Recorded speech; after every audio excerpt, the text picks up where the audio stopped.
Morning, everybody. How are you today?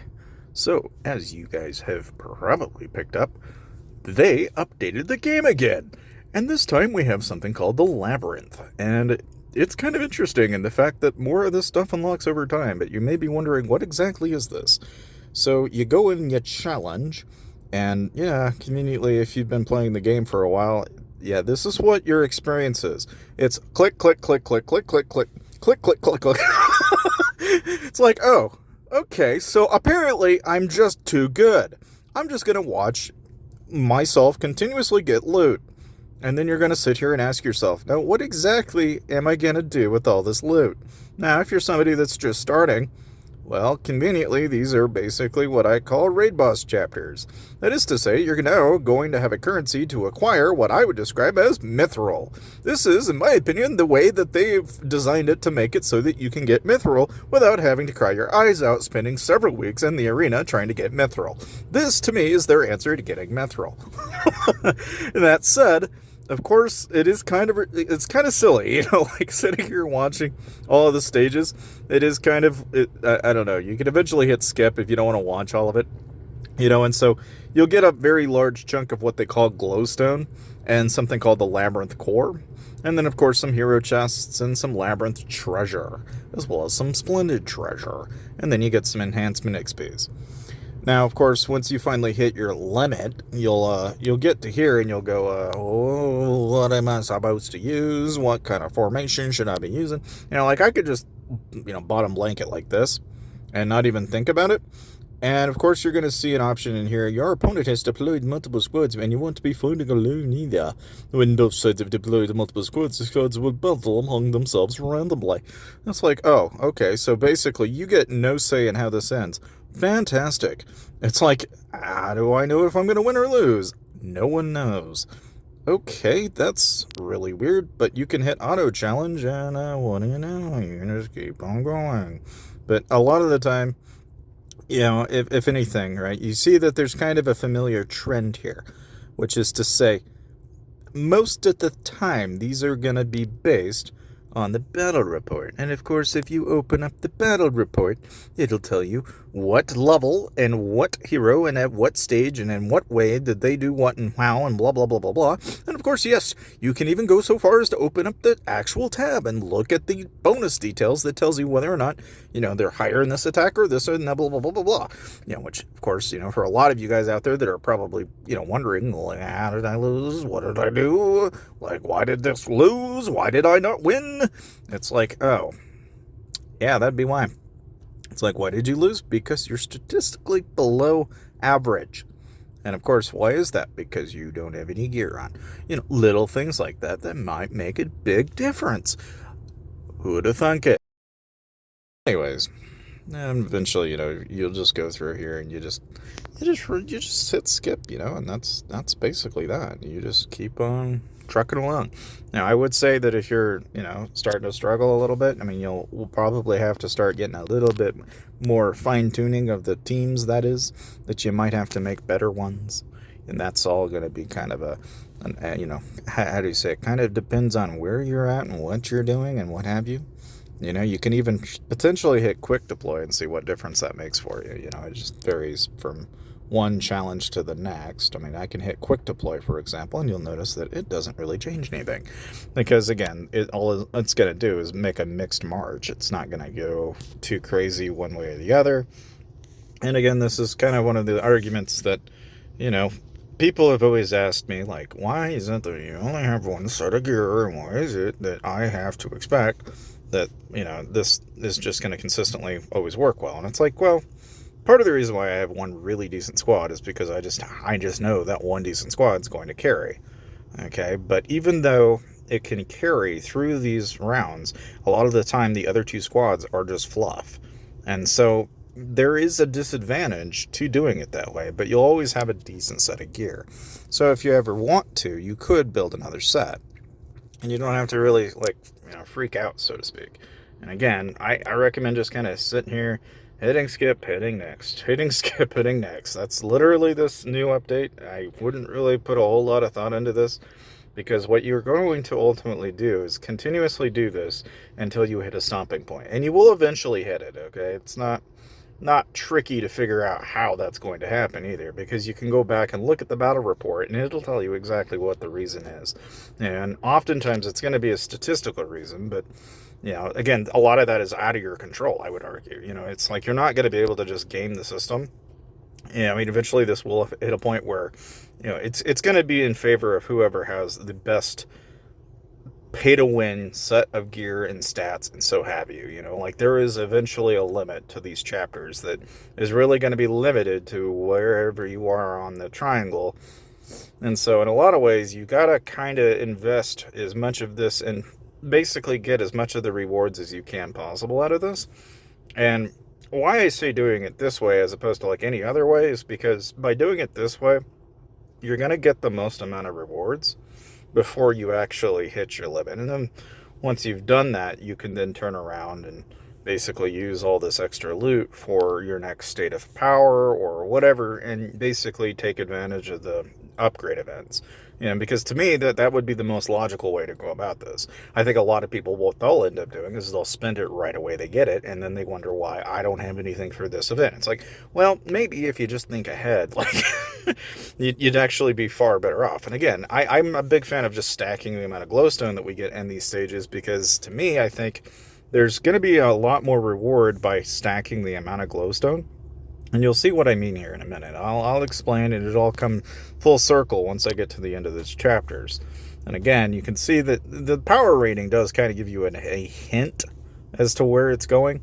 And again, these are just mixed marches. We're not doing anything too crazy here. We're not trying to like make them performant or make them do a certain thing a certain way.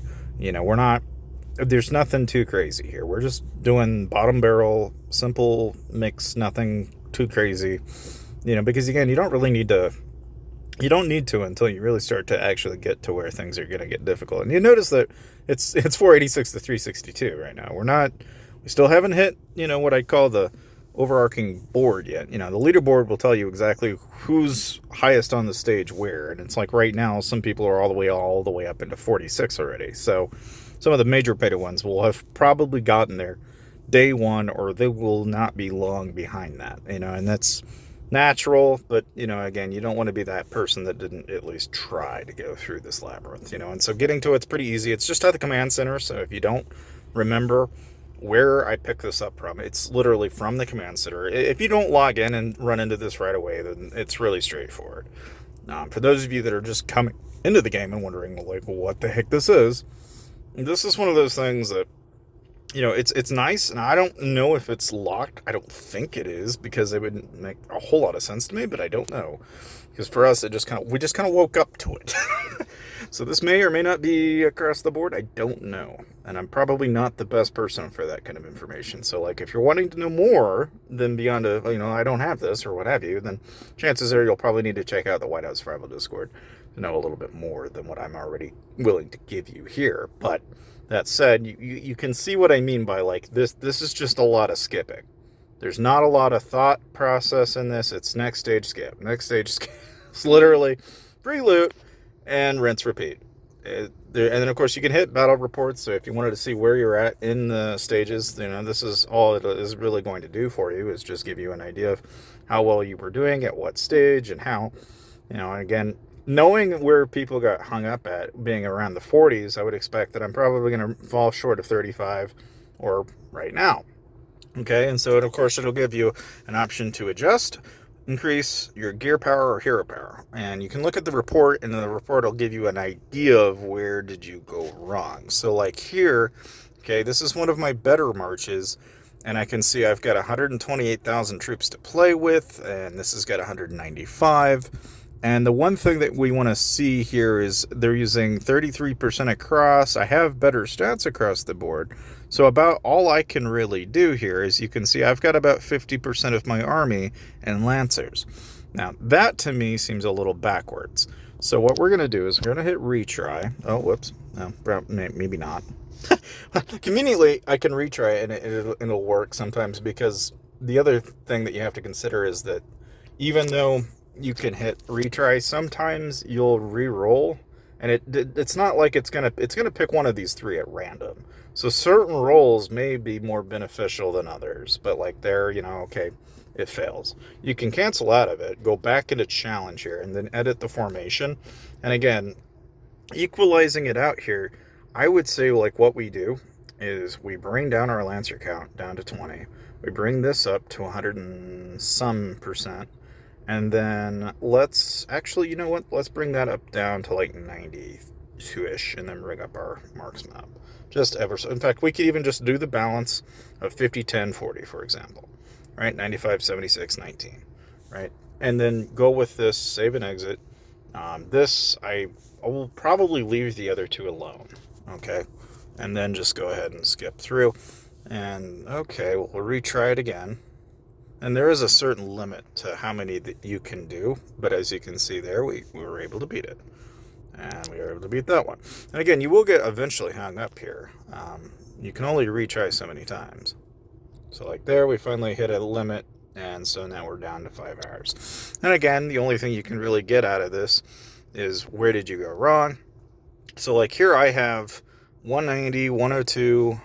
It's interesting when you look at it from this perspective because you can see where you were able to do well, but by the time you get to round 5, you run out of troops, so then you kind of see where like, oh, okay, so I had 190 to start, then that march hit again, and then it was down to 102, went from 102 to 35, and then it was toast, and so then you wind up running out of armies, and that's, kind of the nitpick with this event, is having to go through the next stage and always having to work on the next army. But again, a lot of that and any of the loot that you acquire, it's all really going to come back down to the fact that in order for you to succeed, you're going to then have to start wearing gear on all your heroes. So you'll be going back to this, having to go through and upgrade and actually progress all of your other gear sets now. Because unlike before, where you could get away with it, you just really can't do that anymore. And so now you're left having to increase and upgrade the gear and the power of these individual heroes as much as you possibly can to get the most that you can out of it, and that's really about where it's at now. And that's fine, it's just the ever so slight change there that, with the Labyrinth now has kind of forced people into that. So now you're looking at having to build all 6 sets as opposed to building just 3 sets because, now you've actually almost got 9 sets you need to work with because of the Labyrinth now. And it evens things out a little, but, that's the benefit. Now, of course, if you're wanting to go about, like, upgrading and taking all your rewards, again, don't be in a hurry to do that. I would recommend you wait until the next event and then go on your merry way with that. But that's pretty much it as far as I know as far as the Labyrinth event goes. But now my tried and true advice of having 1 set of gear for 3 heroes is not really just not as a valid argument. Because now if you're going to progress in the Labyrinth, you're going to need to be able to have multiple sets. You're going to have 3 sets of each type. So you're going to have 3 sets of infantry, 3 sets of range, and 3 sets of marksmen. And, 3 sets of lancers, too. I doubled up there a little bit, but sorry. But you get the point. I mean, that's really ultimately what this update's kind of transitioned people into. And it is what it is, but that's ultimately where things are. Of course, I gotta go through here, and I gotta go and do my upgrades and everything, and the beauty of events, man. You just gotta love it. It's a new year almost, so thank you guys for watching, and I'll see you guys next time.